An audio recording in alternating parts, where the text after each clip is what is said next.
গতকাল নীলফামারীতে মুসলিম নারীকে হত্যার চেষ্টা, আটক এক হিন্দু যুবক। ঘটনাটি নীলফামারী জেলার ডিমলা উপজেলার ৭ নম্বর খালিশা চাপানি ইউনিয়নের সুকানদিঘি এলাকায় ঘটে।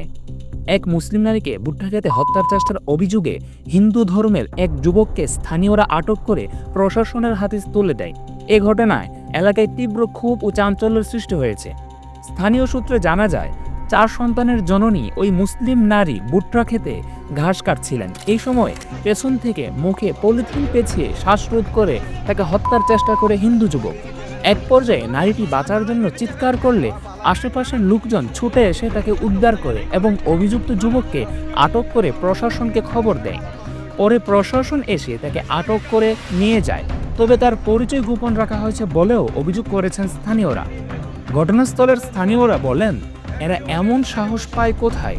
আমরা এর দৃষ্টান্তমূলক শাস্তি দাবি করছি।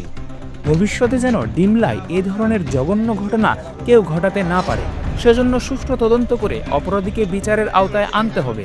প্রত্যক্ষদর্শীরা জানায়, ছেলেটি নাকি নিজের ভুট্টা খেতে দেখতে গিয়ে এই ন্যাক্কারজনক ঘটনা ঘটায়। তাদের দাবি, অপরাধ প্রমাণিত হলে সর্বোচ্চ শাস্তি হওয়া উচিত। এটিই তাদের একমাত্র প্রত্যাশা।